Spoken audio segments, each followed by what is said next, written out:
Latar belakang agresi militer Belanda I. Kekalahan dari Jepang dalam Perang Asia Timur Raya menyebabkan Belanda harus meninggalkan Indonesia pada tahun 1942.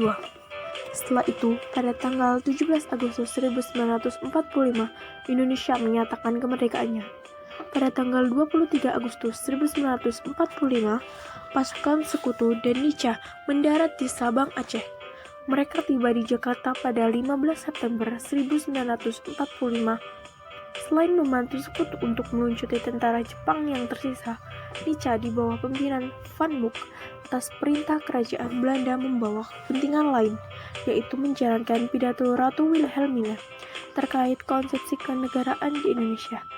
Pidato pada tanggal 6 Desember 1945 melalui siaran radio menyebutkan bahwa di kemudian hari akan dibentuk sebuah persemakmuran antara kerajaan Belanda dan Hindia di bawah naungan kerajaan Belanda.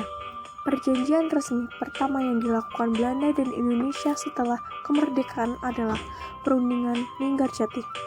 Van Mook bertindak langsung sebagai wakil Belanda, sedangkan Indonesia mengutus Sutman Syahir, Muhammad Rom, Susanto Tirtoprodjo, dan Akagani.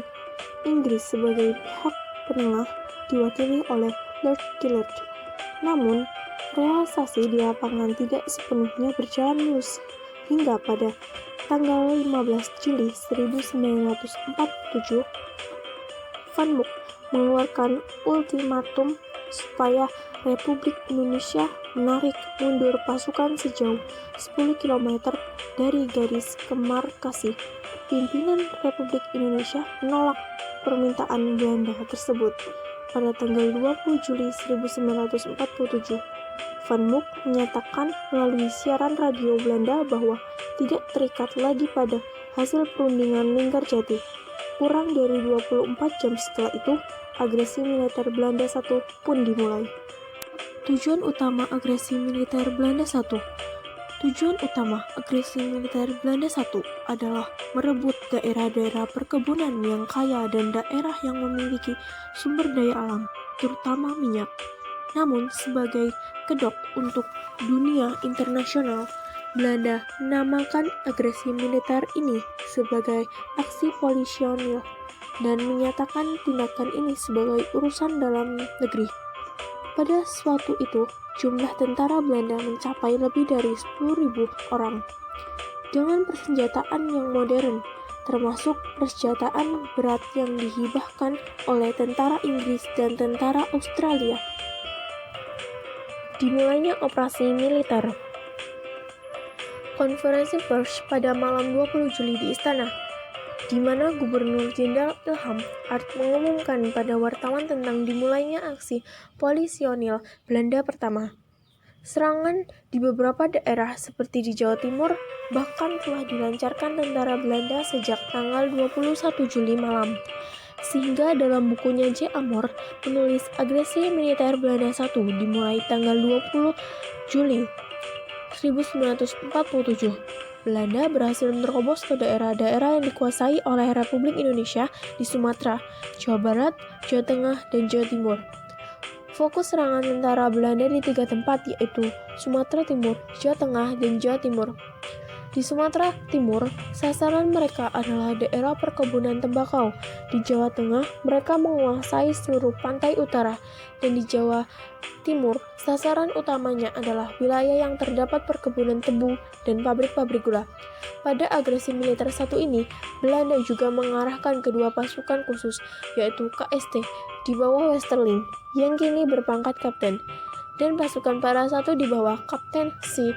Sisselar. Pasukan KST yang sejak kembali dari pembantaian Westerling di Sulawesi Selatan belum pernah beraksi lagi, kini ditugaskan tidak hanya di Jawa, melainkan dikirim juga ke Sumatera Barat.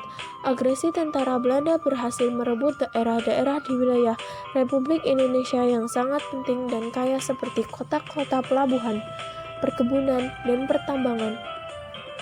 Pada 29 Juli 1947, pesawat Dakota Republik Indonesia dengan simbol palang merah di badan pesawat yang membawa obat-obatan dari Singapura.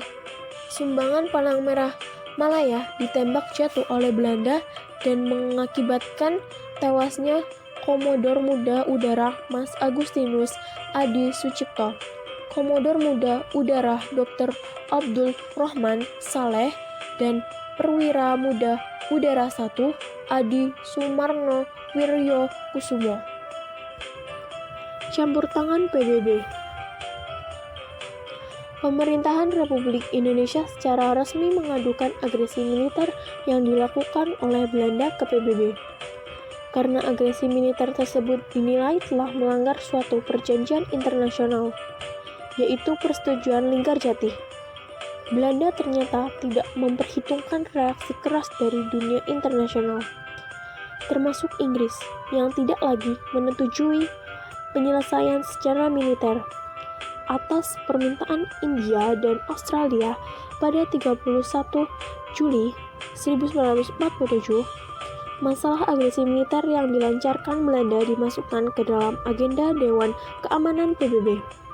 PBB langsung merespon dan mengeluarkan resolusi tertanggal 1 Agustus 1947 yang isinya menyerukan agar konflik bersenjata dihentikan.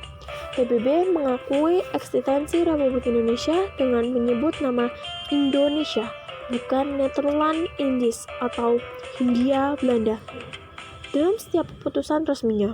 Sejak resolusi pertama, yaitu resolusi nomor 27 tanggal 1 Agustus 1947, kemudian resolusi nomor 30 dan 31 tanggal 25 Agustus 1947, resolusi nomor 36 tanggal 1 November 1947, serta resolusi nomor 67 tanggal 28 Januari 1949.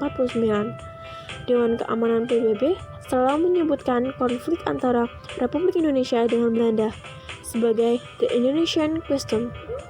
Atas tekanan Dewan Keamanan PBB, pada tanggal 15 Agustus 1947, pemerintah Belanda akhirnya menyatakan akan menerima resolusi Dewan Keamanan untuk menghentikan pertempuran.